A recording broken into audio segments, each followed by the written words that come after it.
Ahok bilang. Jangan seolah-olah tidak ada saya. Eksepsi atau keberatan ini ada disinggung. Ya, seolah-olah saudara itu dicari-cari kesalahannya, seperti itu.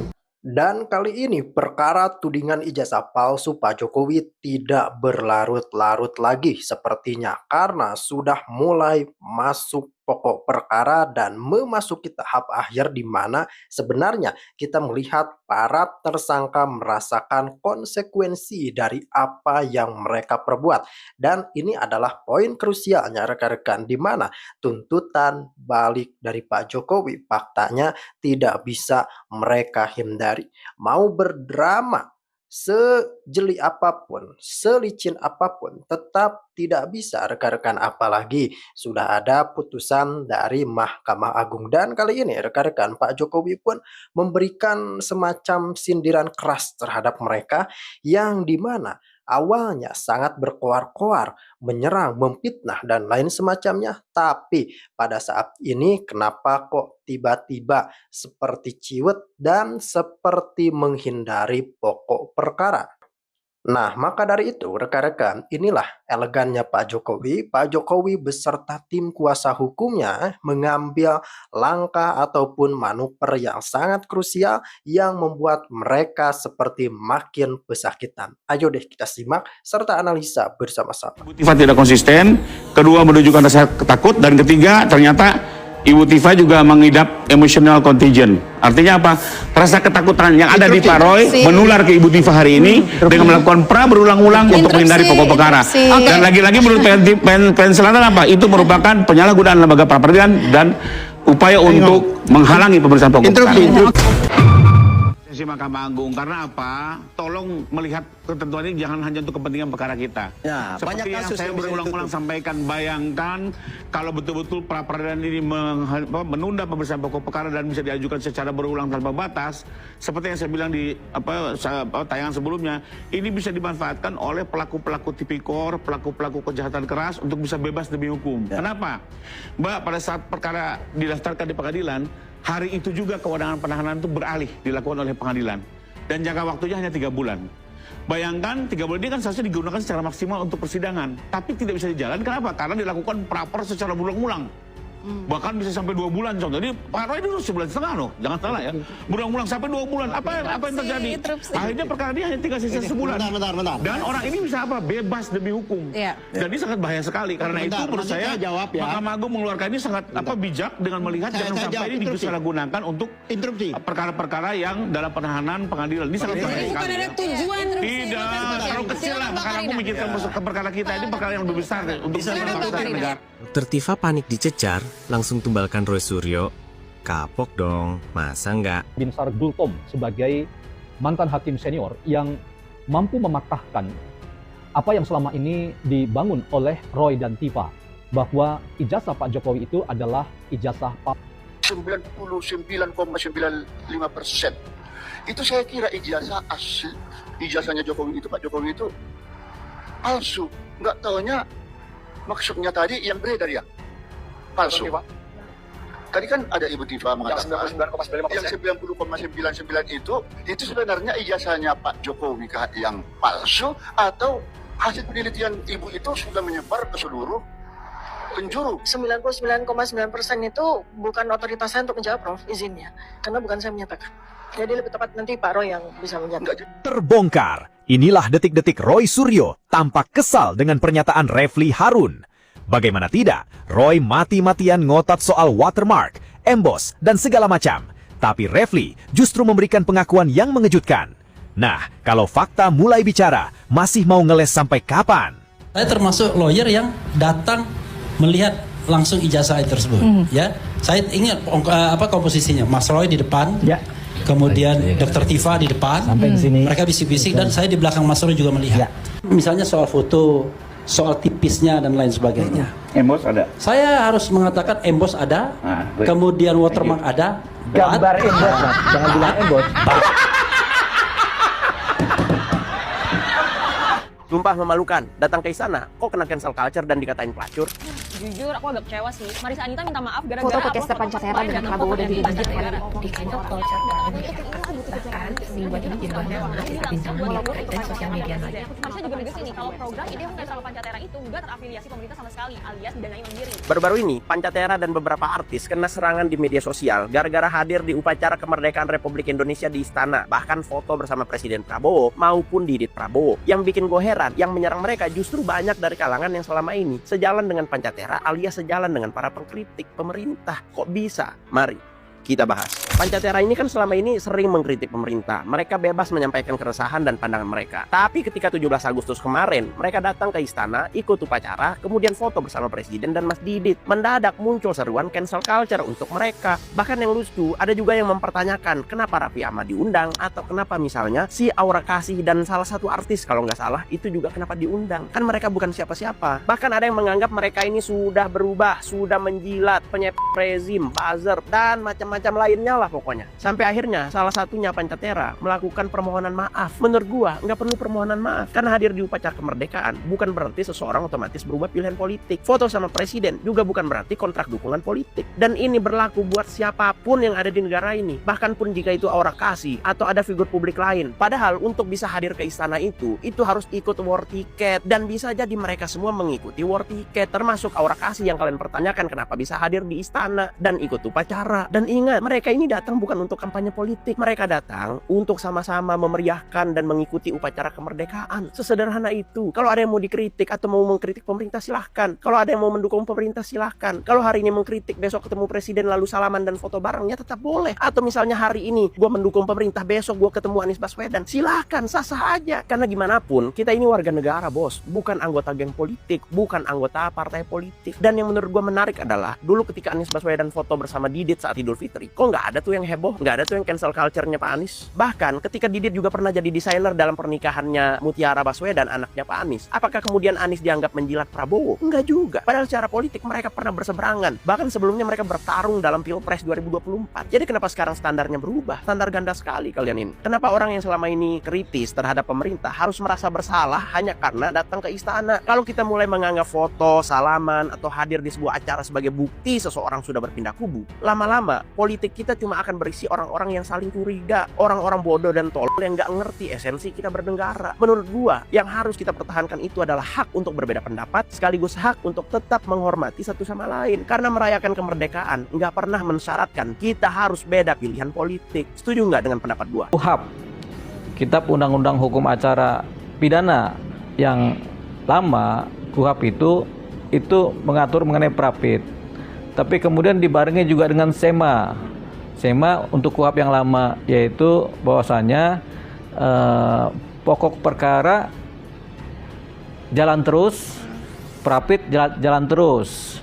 Nah, ketika pokok perkara itu mulai disidangkan di hari pertama, kalau prapitnya belum selesai, itu prapit dianggap gugur atau ditolak.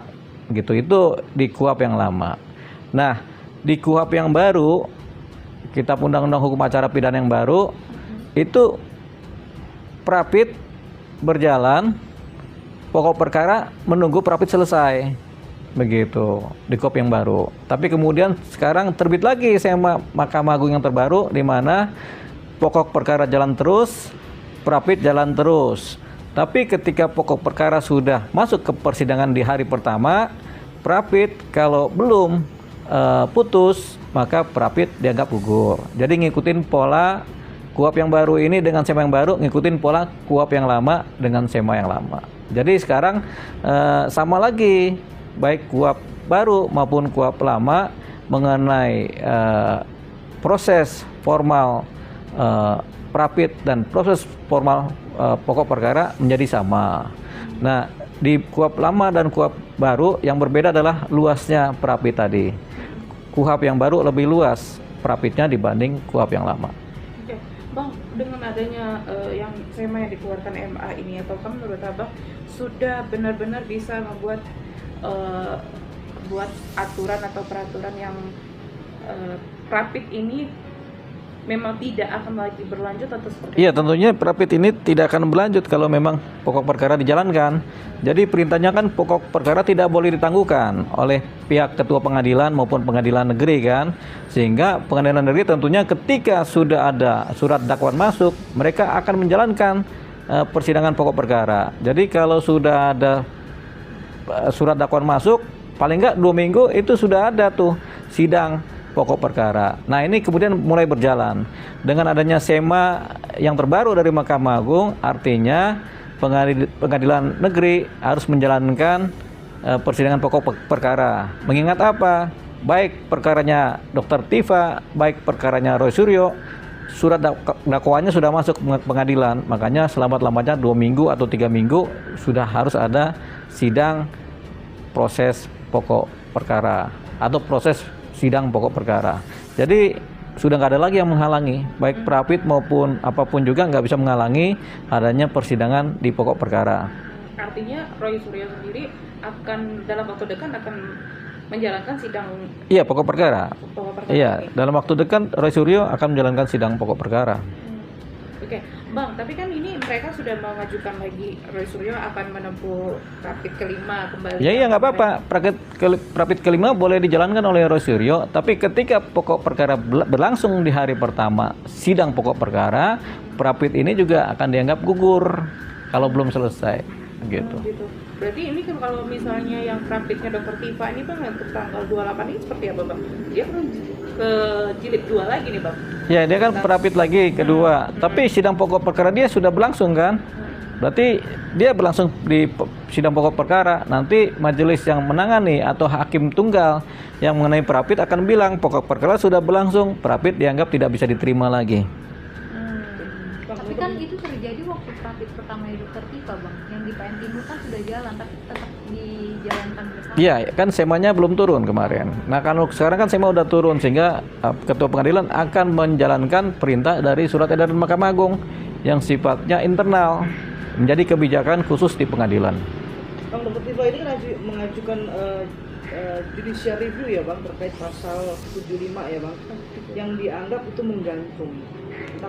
Iya, itu diajukan ke Mahkamah Konstitusi. Yaitu urusan Mahkamah Konstitusi dengan Dr. Tifa, bukan urusan pengadilan negeri. Tapi nggak nyambung ya Bang? Nggak ada korelasinya ya Bang? Nanti kalau ada putusan bisa ada korelasinya, bisa nggak ada korelasinya.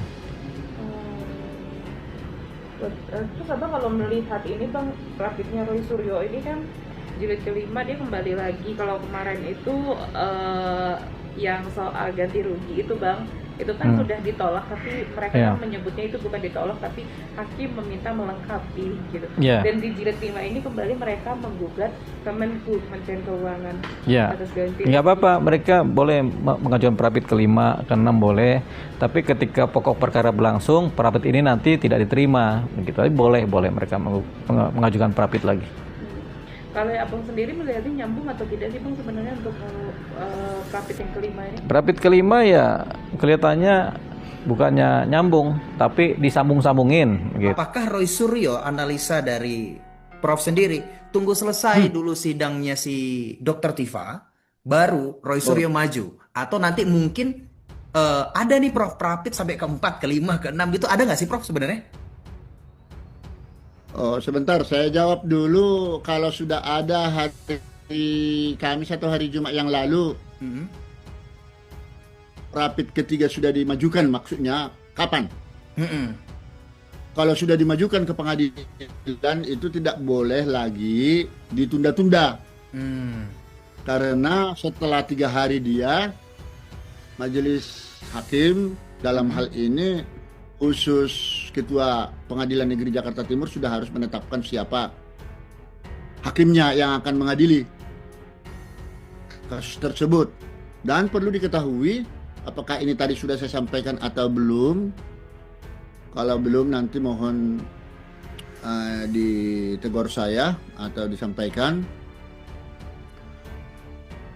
Tadi kan saya katakan ini tidak lazim Prapit ini sampai 2-3 kali, biasanya sekali.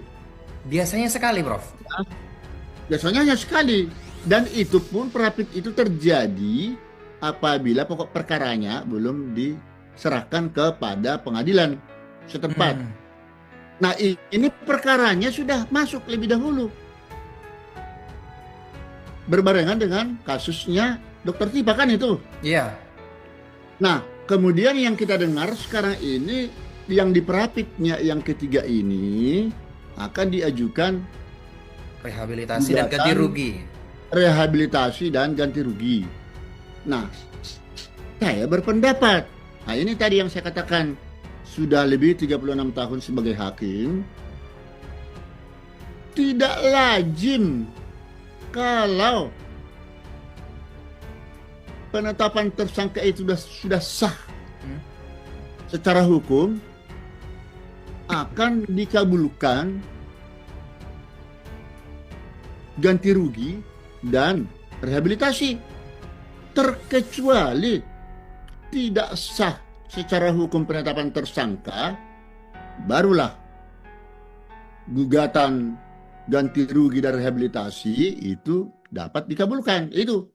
Jadi saya bukan mau menakut-nakutin pihak daripada Roy ini. Kalau menurut saya sih lebih bagus itu dihentikan saja. Perapit tiganya. Permohonan perapit yang ketiga ini. Dan tidak perlulah dia mengintip kasusnya Dr. Tifa ini.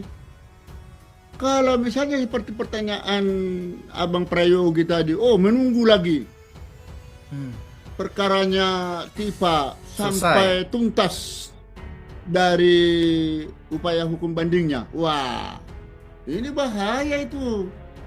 Ini namanya permainan politis. Saya kira di sini harus diambil sikap tegas, ya.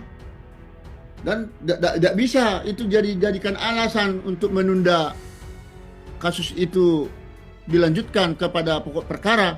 Oke. Gitu. Oke, kalau Prof mengatakan ini kan dibatasi juga 14 hari juga setelah eksepsi ya. Yang tinggi ya, memutuskan itu segera. Oke. Kalau Prof tadi mengatakan perapit lumrahnya pada umumnya terjadi itu satu kali seperti itu. Kalau kita satu kali, kita lihat Roy Suryo baru kali ini dalam sejarah. Nah, baru kali dalam sejarah pertama berbicara mengenai penahanan Roy Suryo, kemudian status tersangka, kemudian proyeksinya atau rencananya, yang ketiga itu adalah tentang rehabilitasi dan ganti rugi gitu. Sebenarnya apa yang harus dibenahi dari proses hukum kita sehingga perapit yang harusnya satu kali kemudian ini bisa lebih dari satu kali, sehingga mungkin dengan kasus-kasus yang lain nanti tidak akan terjadi hal serupa seperti ini, Prof. Siapa yang harus membenahi regulasi hukum kita, proses hukum kita, seperti apa, Prof? Ya, karena memang di dalam KUHP baru ini tidak ada pengaturan pembatasan perapit itu ya. Makanya secara teknis satu-satunya jalan memang Ketua Mahkamah Agung lah yang harus mengeluarkan surat semacam peraturan Mahkamah Agung